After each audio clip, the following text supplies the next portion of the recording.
sois un peu sincère, tous bénis. Dans le nom précieux du Seigneur Jésus-Christ de Nazareth. Sois encore béni, Seigneur. Sois encore exalté. Sois encore magnifié pour tout ce que tu es.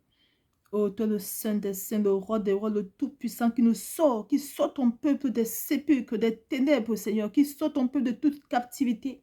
Que ton nom soit encore élevé en cet instant. Au nom puissant de Jésus Nazareth. Amen. Dieu Seigneur, soyons tous bénis. J'espère que ce matin, la prophétesse des armées, il me fait encore la grâce, mais Seigneur, de venir partager avec toi cette bonne nouvelle-ci. Donc Dieu est puissant. Je sais de quoi je parle. Donc Dieu est rempli d'amour. Lorsqu'on dit que Dieu est puissant, le mot puissant, même quand il ne décrit pas qui il est.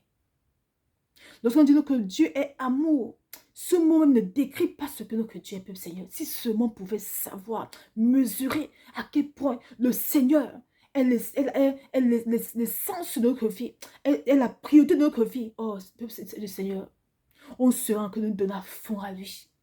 Pour qu'il fasse des merveilles dans nos vies, peuple Seigneur. Que Dieu est rempli d'amour. Il aime tellement son peuple, il aime tellement sa créature. Malgré nos erreurs, nous que Dieu prend toujours soin de nous. Il se souvient de nos peuples, Seigneur. Écoute ce que le Seigneur a encore fait pour chacun de nous tout récemment, peuple Seigneur. C'était le samedi 9 décembre 2023.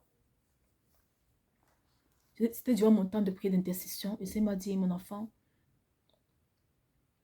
lis tes chapitres dans la Bible et fais exactement ce qui est écrit à l'intérieur. C'est un acte prophétique. C'est pour mon peuple. J'ai donc pris la Bible, j'ai commencé à lire. Et je lisais, je répétais les mêmes paroles. Je répétais la même chose. Tous les actes prophétiques étaient à l'intérieur, je faisais aussi la même chose. Tout ce qui était écrit dans le verset, je répétais, je faisais aussi la même chose. Et quand j'avais terminé, ça m'a fait comprendre, maintenant, adore mon enfant. J'ai adoré, je m'étais couchée. Quand la prière était finie, j'étais couchée. Et le lendemain, lorsque je m'étais réveillée, je me fais la grâce, mais j'entends, il me dit, les sépulcres sont ouverts et mon peuple est en train d'y sortir. Ainsi par l'Éternel, Seigneur. Je répète encore ce que le Seigneur m'a dit. Après avoir fait l'acte prophétique, il m'a demandé de faire la veille. Il m'a dit le lendemain matin, les sépulcres sont ouverts et mon peuple est en train d'y sortir. Ainsi par l'Éternel, sois encore béni, Seigneur. Sois encore glorifié. Sois encore magnifié pour tout ce que tu es. Nul n'est comme toi, Seigneur. Nul n'est comme toi. Peu, Seigneur, qui peut nous sortir des sépulcres, ce n'est pas encore notre Créateur. Qui peut sortir le peuple des sépulcres? Qu'est-ce qu'un sépulcre? Un sépulcre n'est rien d'autre qu'une captivité, qu'une prison spirituelle. Nous avons l'exemple, nous avons dans la parole, par exemple, dans Ézéchiel 37, verset 12 à 13, l'apôtre Dieu déclare, prophétise donc et dis-leur, ainsi parle le Seigneur, l'Éternel. Voici, j'ouvrirai vos sépulcres, je vous ferai sortir de vos sépulcres. Ô mon peuple, je vous ramènerai dans le pays d'Israël, et vous saurez que je suis l'Éternel, lorsque j'ouvrirai vos sépulcres et que je vous ferai sortir de vos sépulcres. Ô mon peuple. Israël, dans le temps passé, en Égypte, était en captivité. Physiquement, ils se trouvaient physiquement, ils étaient dans un pays, ils étaient en Égypte, un pays. Mais spirituellement, ce n'était rien d'autre qu'un sépulcre. C'était rien d'autre qu'une prison spirituelle. De souffrance, de lamentation.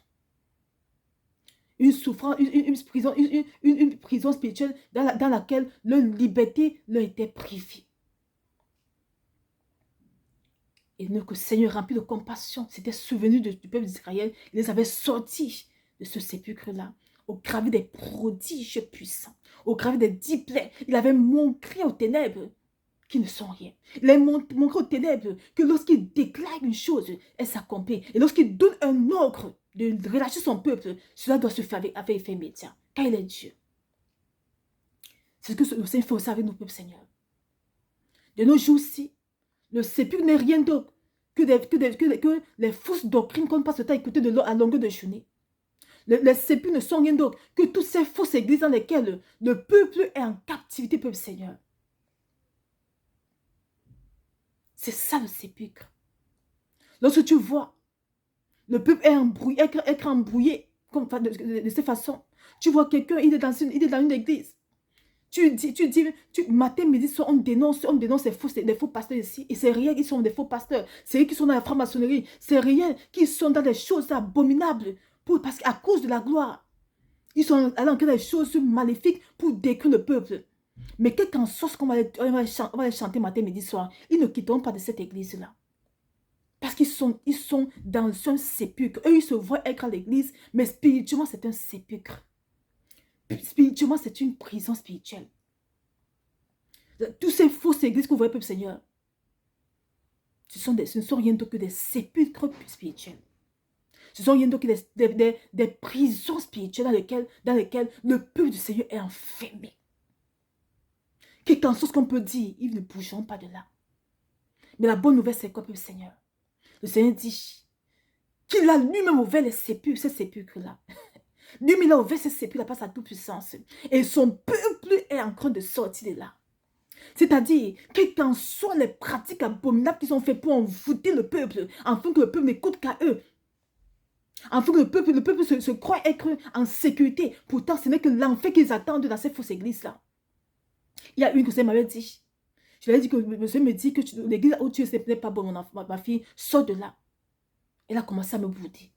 Le Seigneur me dit que mon enfant, si elle meurt étant dans cette église, c'est l'enfer qui l'attend. Elle ne croira jamais. Parce que mon esprit n'y est pas. Nous voyons à quel point, peuple Seigneur, ces églises sont dangereuses pour nos âmes. Elle est dans une prison spirituelle. Mais tu lui dis que ce n'est pas bon, mais elle ne veut pas quitter de là. Elle ne veut pas quitter de là. Elle dit non, il prêche la bonne doctrine. C'est il prêche dans la Bible. Mais est-ce que c'est l'Esprit de Dieu qui les anime de prêcher cela, peuple Seigneur? Voilà la bonne nouvelle que vient d'annoncer. C'est dit qu'il a ouvert les sépulcres.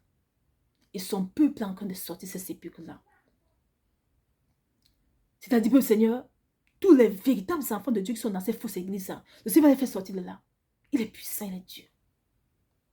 Voilà où j'ai mon Seigneur. Voilà où j'ai mon Père. Voilà où j'ai mon Dieu. C'est-à-dire, l'ennemi peut se lever aussi longtemps qu'il décide. Mais quand le Père se lève, lui-même, il fléchit les genoux aussitôt. Il laisse le Seigneur agir comme il désire. Tous ces véritables enfants qui sont enfuis dans ces fausses églises, qui sont enfuis dans ces fausses doctrines, le Seigneur dit, il a ouvert ces sépulcres-là. Ils vont sortir de là maintenant pour le servir en esprit et en vérité. Il a ouvert ces sépulcres-là afin que lui-même maintenant mette son esprit en eux pour les enseigner. Comme la parole de Dieu le déclare dans Ézéchiel 36, verset 27. Je mettrai mon esprit en vous et je ferai en sorte que vous suiviez mes ordonnances et que vous observiez et pratiquiez mes lois. C'est-à-dire, le temps est venu, peuple Seigneur, où c'est le Seigneur lui-même qui fait toutes choses dans nos vies. Le temps est venu, peuple Seigneur, où le Seigneur ouvre nos yeux, ouvre nos yeux spirituels, nous sort de ces sépulcres-là, nous sort de ces mauvais lieux-là. Et lui-même maintenant, dans toute sa gloire, dans toute sa puissance, fait de nous maintenant son temple. Et lui-même commence à nous enseigner, à nous orienter. Je n'ai que vous allez voir que ces derniers temps-ci, lorsque tu vraiment sincère sur ta peau du Seigneur, c'est rapide, tu le trouves. Si vous avez remarqué. C'est plus difficile. Lorsque tu es vraiment sincère sur le Seigneur, c'est aussitôt que tu le trouves. Parce que son esprit est là. Il a pour déverser son esprit, son peuple, afin de ramener tous ses enfants à lui. Parce qu'un seul ne va pas s'égarer. Si tu es vraiment l'appelé du Seigneur, quels qu'en soient les sépulcres dans lesquels tu te couvres, le Seigneur dit qu'il a ouvert ces sépulcres-là. Et tu vas sortir de là. Tu vas sortir de là. Parce que le temps est venu où tu dois le servir. Le temps est venu où tu dois porter son esprit véritablement en toi. Pas l'esprit des ténèbres. Le temps est venu où tu dois proclamer sa gloire. Le temps est venu où au gravé de toi on saura que le Seigneur existe réellement. Ce temps, c'est maintenant, peuple Seigneur. Le Seigneur fait la grâce maintenant par tête, peuple Seigneur. Il a ouvert les sépulcres. Et son peuple est encore de sortir. C'était après l'acte prophétique qu'il m'a demandé de faire, que lui et moi on avait fait. Il m'a dit, lis tout ce verset biblique et fais exactement ce qui est écrit à l'intérieur. C'est ce que j'avais fait. Le lendemain, le Seigneur m'avait fait comprendre que les sépulcres sont ouverts et mon peuple est en train de sortir. Vous voyez, Seigneur, que tout se fait spirituellement. Ce que nous devons chercher pour que le Seigneur a tué la chair. La chair, c'est le péché. Tuons cette chair, peuple Seigneur, et portons en nous l'amour du Seigneur. Portons en nous la gloire du Seigneur, Seigneur. Spirituellement, le Seigneur fait son travail et physiquement, on voit les résultats, peuple Seigneur. Parce que le sépulcre, c'est spirituel. L'église, tu la vois, ça, tu vois physiquement. Mais spirituellement, c'est un sépulcre. Alors, si tu te mets à combattre ça physiquement, tu ne feras rien du tout. Parce que le combat est spirituel. Tout ce qu'ils utilisent là pour détruire le peuple, pour aveugler le peuple, pour envoûter le peuple, c'est spirituel. Alors le Seigneur aussi va spirituellement détruire tout. Pour sortir ces véritables enfants de ces lieux-là. Afin qu'ensemble nous le servions en esprit en vérité. Et puis Seigneur, voilà ce que notre Dieu est. Voilà ce que notre Dieu est, peuple Seigneur. Il est puissant. Vraiment, donnons-nous à fond au Seigneur. C'est une grâce méritée de le louer, de le servir. C'est une grâce méritée d'être dans sa présence. Vraiment, craignons le Seigneur, faisons sa volonté parfaite, le Seigneur. Et supplions-le chaque fois de tuer notre chair. De nous aider à l'aimer comme il nous aime. De surtout tuer la chair. Notre chair doit mourir, peuple Seigneur. Pour qu'on puisse voir l'amour du Seigneur. Notre Dieu est rempli d'amour. Je ne sais pas comment vous expliquer cela. Notre Dieu, c'est un Père. C'est un Père, peuple Seigneur. Il nous aime même plus que nos pères, nos parents qui nous ont engendrés. Il est tellement là en colère, rempli de compassion. Vraiment, je vous parle d'un Dieu que je connais. Pas sa grâce méritée. Il m'a fait cette grâce méritée-là. De le connaître. Il continue encore me faire la grâce méritée de le connaître. Mais où je suis, jusqu'à la mort, je serai fidèle. Parce que je sais le Dieu que je sais. Je sais le Dieu qui m'a fait la grâce méritée d'entrer dans sa présence. Son amour est extravagant. Son amour, je ne sais pas comment expliquer cela. C'est nous aime tellement. Regardez ce que le Seigneur fait pour son peuple. Regardons ce que le Seigneur, il pense toujours à nous. Il se souvient toujours de nous. Parce qu'il veut notre épanouissement. Il veut qu'on sache la vérité. Qu'on sorte des fausses doctrines. Et qu'on comprenne maintenant qu'il n'y a que lui seul. Le problème, c'est qu'on nous a présenté un Dieu qui est rempli d'amour. Un Dieu, lorsqu'on s'approche de lui, aussitôt il nous donne pour fruit. Et lorsqu'on vient vers ce Dieu et que ça ne marche pas, on se plaint. Mon nom bien nous présenter ce Dieu qui est rempli d'amour, rempli de bonté, de compassion, de pardon. Mais qui est aussi ce Dieu qui n'aime pas la souillure. Qui est aussi ce Dieu qui est saint. Qui est aussi ce Dieu qui est pur. Et que pour nous approcher de lui, on doit vraiment nous repentir et lui demander de tuer tout souillure en nous. De tuer tout souillure en nous. C'est lorsque le Seigneur tue tout souillure en nous, peuple Seigneur, que tout ce qu'il avait prévu pour nous, depuis la jeunesse, depuis nos engagements sur cette terre-ci, commence à se manifester dans nos vies, peuple Seigneur. C'est ça, mon frère, ma soeur. C'est ce Dieu-là, qui est cet amour, mais qui est aussi saint. Et qui nous veut aussi sanctifier pour sa seule gloire, peuple Seigneur. Lorsque nous on s'approche de lui et qu'on veut faire ci ou ça, ça ne marche pas, on se plaint encore aussitôt de lui. Comme s'il était notre ami. Est-ce que nous savons même nous savons même de quel Dieu nous passons à prier, peuple Seigneur. C'est que je reprochais à l'autre la dernière fois. Que méfie-toi, ne prie plus jamais comme ça. Parce qu'à chaque fois que son époux faisait quelque chose, elle va dire, Seigneur, pourquoi tu permets qu'il me fasse ça? Pourquoi tu me permets que tu me fasses ça? Mais tu sais au préalable déjà que tu es déjà dans un mariage même qui n'était pas son volonté de Seigneur. Donc, c'est arrivé, tu sais bien. Mais dans cette situation-là, le Seigneur te fait la grâce méritée encore de te recevoir avec cet homme-là. Laisse le Seigneur changer le cœur de cet homme-là. Et de tourner son cœur à ta faveur. Tu vois que l'ennemi va te tourmenter comment? Ce craint de lui que l'ennemi va te tourmenter. Parce que tu as accepté le Seigneur de tout ton cœur. Alors, contente-toi de le servir. Et le Seigneur va faire son travail. Mais ne prie plus pourquoi. Ne prie plus comme ça, c'est pas comme ça qu'on prie. Mais plutôt, va plutôt, à chaque fois qu'il te fait du tort, va te plonger au sol. Je dis, Père, pardonne-moi. Je sais que c'est mon choix que moi j'ai choisi. C'est ça qui me tourmente comme ça. Mais Seigneur, dans ce choix-ci, ne m'abandonne pas, Seigneur. Ne m'abandonne pas, Père. Remplis-moi encore de toi pour que je puisse le supporter. Remplis-moi encore de toi pour que je puisse intercéder pour lui, pour que tu tournes son cœur à ma faveur. Du peuple, Seigneur. Ils ont fait beaucoup de choses négatives. Ils ont fait beaucoup de choses négatives. Alors lorsqu'on s'approche du Seigneur, ne nous plaignons pas de pourquoi ceci ne marche pas. Nous ne l'accusons pas. Au contraire, crions-le et supplions-le plutôt de nous pardonner. Voilà ce qui nous tue encore, le Seigneur. Et elle m'a compris, m'a dit justement, quand je me plaignais comme ça, le Seigneur m'avait dit, m'a envoyé dans la parole, il m'a dit, tu as abandonné ton premier amour. Nous devons demeurer avec le Seigneur. Parce que malgré nos erreurs, il ne nous abandonne pas, il nous accueille malgré nos erreurs. Alors quand on vient, le temps de détruire tout ce qui a mis, toutes les barrières qui s'est mises entre lui et nous, peuple Seigneur.